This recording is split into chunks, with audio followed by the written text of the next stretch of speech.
Poem of a Man God by Volume 1, Episode 135. At Bethany, in the Zealot, 21st of March, 1945.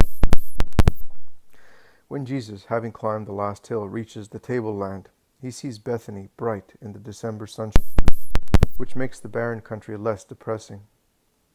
The sunshine also green spots of cypress trees, young oaks, and carob trees which grow here and there, and look like courtiers intent on bowing to some very tall regal palms, which stand upright and solitary in most beautiful gardens.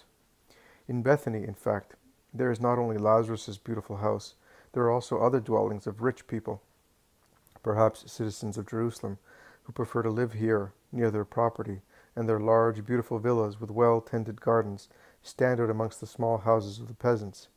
And it is strange to see in this hilly place some palm trees evoke memories of the East, with their slender trunks and stiff tassel-like heads behind the jade-green leaves of which one instinctively endeavors to see a yellowish, boundless desert. Here, instead, are backgrounds of silver-green olive trees, or plowed fields completely devoid, for the time being, of any trace of corn. There are also skeleton-like fruit trees, with dark trunks and tangled branches, as if they belonged to souls that writhe in an infernal torture. Jesus also sees at once one of Lazarus' servants, who is on sentry duty. He bows deeply and asks leave to take the news of his arrival to his master, and as soon as he is granted permission, he departs. In the meantime, peasants and townsfolk rush to greet the rabbi, and a young woman, who is certainly not, peeps out over a laurel hedge, which encloses a beautiful house with its green, scented foliage. Her peplum, or if I remember the name correctly, her stole, makes me think that she is either Greek or Roman. It is so long as to form a light train, but it is wide, of soft, snow-white wool, brightened by a border, embroidered with a brilliant Greek fete, in which golden threads shine. It is held tight at her waist by a belt identical to the border. Also, her hairstyle, which consists of a gold hairnet, holding in place a complicated hairdressing that is curly in the front, then smooth, ending in a large tuft on the nape of her neck, gives me the same impression. She looks round herself inquisitively, attracted by the trilling shouts of the women and the hosannas of the men. She then smiles scornfully when she sees that they are going towards a poor man who has not even a little donkey to ride, and is walking amongst fellows like himself, who are even less charming than he is. She shrugs her shoulders and with a bored gesture goes away, followed as if by dogs by a group of multicolored stilt birds, amongst which there are 2 white ibises and many colored flamingos, as well as 2 herons, as red as fire, with small, trembling, silver-like crowns on their heads, the only white part of their splendid, golden-flamed plumage. Jesus looks at her for a moment. Then he listens again to a big old man, who would like his legs not to be as weak as they are. Jesus caresses him and encourages him to be patient, because it will soon be springtime, and with the beautiful April sunshine, he will feel stronger. Maximinus arrives, a few yards ahead of Lazarus. "Master, Simon told me that you are going to his house. Sorrow for Lazarus, but it is understood. We shall talk about it later. Oh, my friend." Jesus hastens towards Lazarus, who seems embarrassed, and kisses him on his cheek. They have, in the meantime, reached a lane that leads to a little house, situated between the orchard of Lazarus and those of other people. "So you really want to go to Simon's house?" "Yes, my friend. I have all my disciples with me, and I prefer so." Lazarus accepts the decision, but does not reply. He only turns round to the little crowd following them and says, "Go, the master needs a rest." I now see how powerful Lazarus is. They all bow to his words and withdraw, while Jesus greets them kindly. "Peace to you. I will let you know when I am going to preach." "Master," says Lazarus, now that they are alone, ahead of the disciples who are talking to Maximinus a few yards behind. "Master, Martha is weeping bitter tears. That is why she did not come. But she will come later. I weep only in my heart. But we say it is just, if we had known that she was coming, but she never comes for the feast days." "True. When does she ever come?" "I say, the devil has driven her here just today." "The devil? And why not her angel, by God's order? But you must believe me, even if she were not here, I would have gone to Simon's house." "Why, my lord? Had you no peace in my house?" So much peace that after Nazareth it is the dearest place to me. But tell me, why did you say to me, come away from the clear water? Because of the approaching ambush, is it not so? Well, then I am placing myself in the land of Lazarus, but I am not putting Lazarus in the situation of being insulted in his own house. Do you think that they would respect you? To trample on me, they would tread on the holy ark. Let me do as I wish, at least for the time being. Then I will come. In any case, nothing forbids me to have my meals with you, and nothing prevents you from coming to me. But make them say, he is in the house of one of his disciples. And I am not one? You are my friend, which is more than a disciple for anybody's heart. It is a different thing for wicked people. Let me do as I wish. Lazarus, this house is yours, but it is not your house. The beautiful rich house of Theophilus' son, and that is very important for pedantic people. You say so, but it's because of her. I had almost convinced myself to forgive her, but if she causes you to go away, upon my word, I will hate her, and you will lose me completely. Renounce that idea at once, or you will lose me at once. Here is Martha. Peace to you, my gentle hotel keeper. Oh, Lord! Martha is on her knees, weeping. She has let down the veil which was laid on her hair, dressed in the shape of a diadem, so that strangers may not see her tears, but she does not think to conceal them from Jesus. Why these tears? Truly, you are wasting them. There are so many reasons to weep and to make something valuable with tears, but to weep for that reason. Oh, Martha, you do not seem to know any longer who I am. You know that I have only the exterior appearance of a man. My heart is divine, and it beats as a divine thing. Come on, get up and come into the house. And with regard to her, leave her alone. Even if she came to laugh at me, I tell you to leave her alone. She is not herself. It is he who keeps hold of her that makes her an instrument of perturbation. But here is one who is stronger than her master. The struggle is now directly between me and him. You must pray, forgive, have patience, and believe. Nothing else. They go into the little house, which is a square one surrounded by a porch, which makes it look longer. There are 4 rooms inside, divided by a cross-shaped corridor. The usual external staircase leads to the top of the porch, which therefore becomes a terrace and gives access to a very large room, as wide as the house.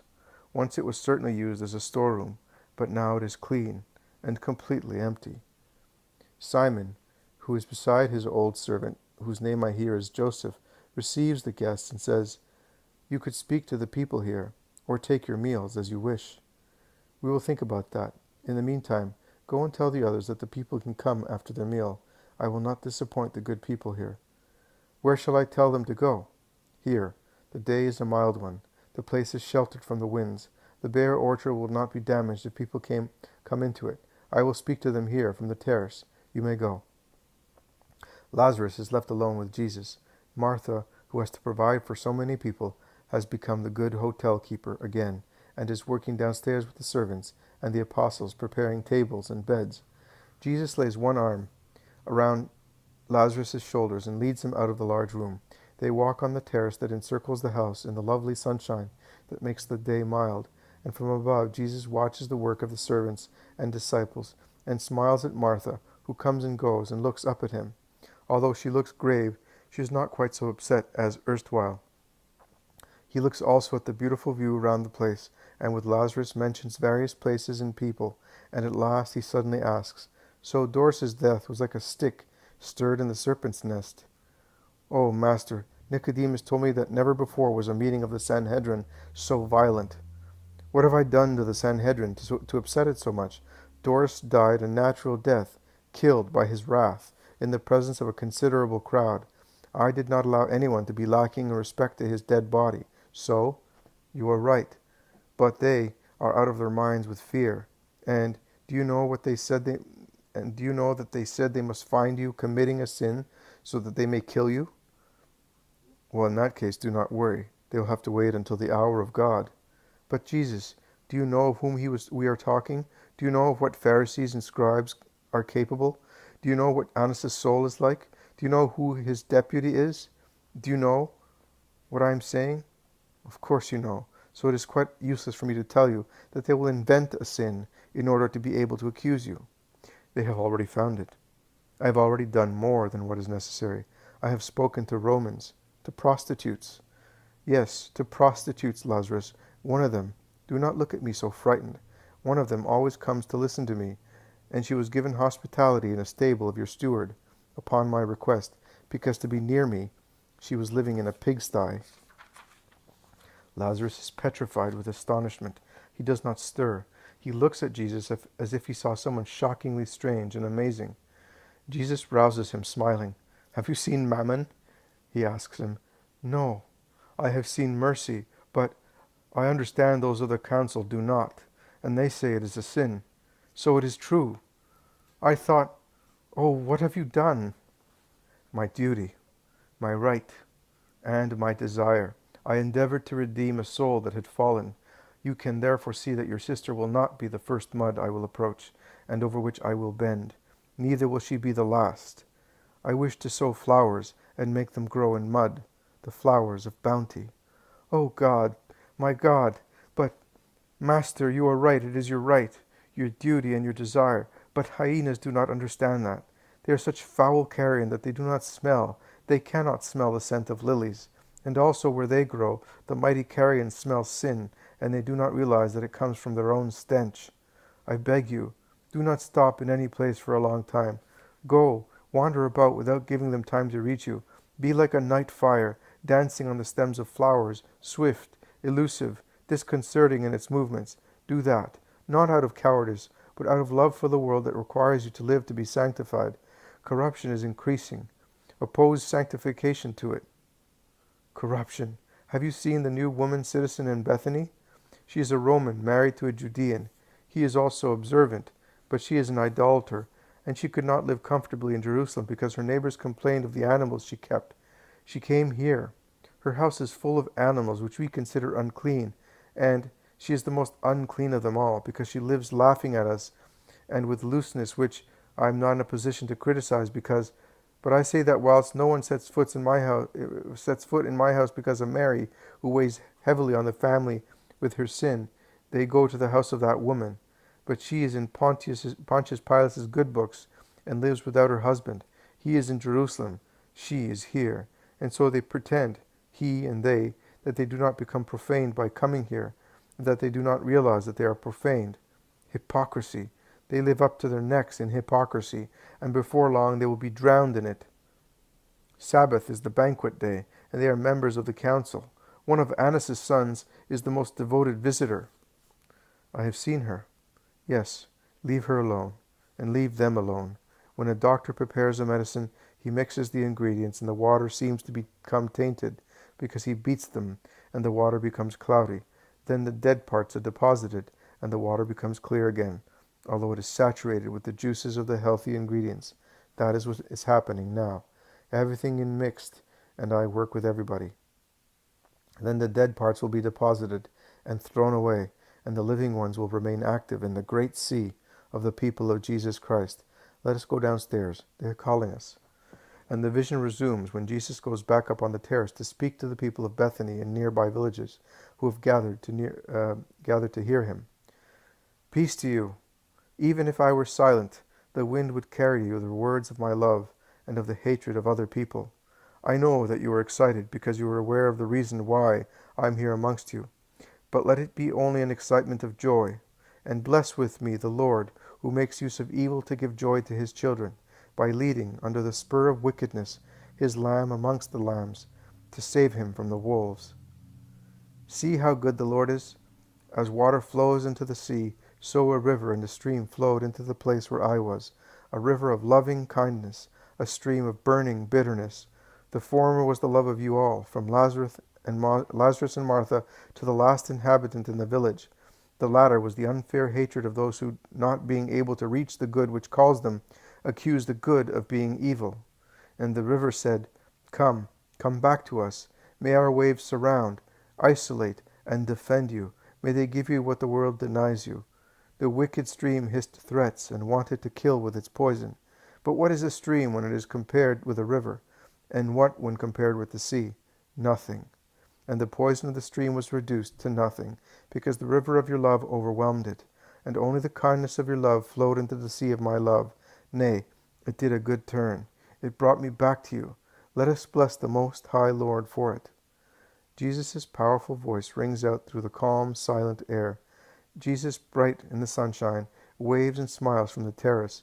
On the ground, the people listen to him blissfully, a flourish of faces raised towards him and smiling at the harmony of his voice. Lazarus is near Jesus with Simon and John. The others are scattered amongst the crowd. Also Martha goes upstairs and sits down on the floor at Jesus' feet, looking towards her house, visible beyond the orchard. The world belongs to bad people, paradise to good people. That is the truth and the promise. May your certain strength rest upon such promise. The world passes, paradise does not. If by being good you gain it, you will enjoy it forever. So why get upset at what bad people do? Do you remember Job's lamentation? They are the eternal lamentations of those who are good and oppressed, because the flesh moans, but it should not moan, and the more it is trampled on, the more it should raise the wings of its soul in the jubilation of the Lord. Do you think that those are happy who appear to be happy? Because by legal means, and even more by illegal ones, they have opulent granaries, vats full to the brim, and jars overflowing with oil? No. They taste the blood and tears of other people in all their meals, and their beds seem to be bristling with thorns, so much they feel remorse. They rob the poor and despoil orphans. They rob their neighbors to hoard goods. They oppress whoever is inferior to them in power and in wickedness. It does not matter. Never mind. Their kingdom is of this world. But what will be left at their death? Nothing. Unless you wish to call it treasure, the pile of sins that they will take with themselves, and with which they present themselves to God. Never mind. They are the children of darkness, rebels to the light, and they are unable to follow the bright paths of the light. When God makes the morning star shine, they call it the shadow of death, and as such they think it is contaminated, and they prefer to walk in the glitter of their filthy gold and hatred, which blazes only because the things of hell shine with the phosphorus of the lakes of eternal perdition. My sister, Jesus, oh! Lazarus sees Mary stealing behind the hedge of his orchard to come as close as possible. She stoops as she walks, but her fair hair shines like gold against the dark box. Martha is about to get up, but Jesus presses his hand on her head, and she is compelled to stay where she is. Jesus speaks louder. What shall we say of those unhappy people? God gave them time to do penance, but they misuse it in order to sin. But God does not lose sight of them, even if he seems to. And the moment comes when, either because the love of God pierces their hard hearts as a thunderbolt penetrates a rock, or because the total mass of crimes carries the wave of their filth right into their throats and nostrils, and they are disgusted. At last, they are disgusted with that taste and that stench, which are nauseating also to other people, and fill their own hearts. The moment comes when they loathe it, and the feeling desiring good roots in their hearts. Each soul then cries, "Who will allow me to go back to former times when I was a friend of God, when his light shone in my heart, and I walked in its rays, when the amazed world was silent before my justice, and who saw me said I was blessed? The world craved for my smiles, and my words were received like the words of an angel, and the hearts of my relatives leapt with pride in their chests. And what am I now? I am an object of derision to young people, of horror to elderly people. I am the subject of their songs, and they spit scornfully in my face." Truly, that is how in certain moments the souls of sinners speak. The souls of the true Job, because there is no greater misery for man than to lose God's friendship and his kingdom forever. And they must arouse pity, only pity. They are poor souls who out of idleness or rashness have lost the eternal spouse. On my bed at night I sought him whom my heart loves. I sought, but did not find him. In fact, in the darkness one cannot distinguish the spouse, and the soul, spurred by love, being thoughtless because enveloped by a spiritual night, seeks and wants to find relief from its torture, and the soul thinks it can be found with any love. No, only one is the love of the soul, God. Those souls, spurred on by the love of God, wander seeking love. It would be sufficient for them to wish to have light, and they would have love as their consort. They wander like sick people, groping for love, and they find all the loves, all the foul things that man has so called, but they do not find the love. Because the love is not gold, pleasure, power, but God. Poor souls! Had they been less lazy, and had they risen at the first invitation of the eternal spouse, of God who says, "Follow me," of God who says, "Open to me," they would not have opened the door in the outburst of their awakened love when the disappointed bridegroom was already far and had disappeared, and they would not have desecrated the holy impulse of the need of love in a mire which disgusts even unclean animals, as it is so useless and strewn with trite troubles, which were not flowers, but thorns, which torture but do not crown. Neither would they have known the sneering words of the patrol guards of the whole world, which, like God, but for opposite reasons, does not lose sight of the sinner, but waylays him to mock at him and criticize him. Poor soul, beaten, despoiled, and wounded by the whole world. Only God does not join in such pitiless scornful stone-throwing, but he lets his tears drop to cure the wounds, and put an adamantine dress on his creature. Always his creature. Only God, and the children of God with the Father. Let us bless the Lord. He wanted me to come back here for the sake of sinners, to say to you, forgive. Always forgive. Make every bad thing become a good one, and every offense a grace. I do not only say to you, make. I say, imitate my attitude. I love and bless my enemies, because through them I have been able to come back to you, my friends. Peace be with you all. The women in the crowd wave veils, the men branches, then all slowly depart after greeting Jesus. Will they have seen my shameless sister? No, Lazarus. She was well concealed behind the hedge. We were able to see her because we were up here. The others could not see her. She had promised us. Why was she not to come? Is she not a daughter of Abraham? I want you, my brothers, and you, my disciples, to swear that you will not let her understand anything. Leave her alone. Will she laugh at me? Never mind. Will she weep? Leave her alone. Will she be staying? Leave her alone. Will she be wanting to run away? Leave her alone. The secret of the Redeemer and the Redeemers is to be patient, good, persevering, and to pray. Nothing else. Every gesture is too much in the case of certain diseases. Goodbye, my friends. I am staying here to pray. Each of you may go to his own task, and may God be with you. And it all ends.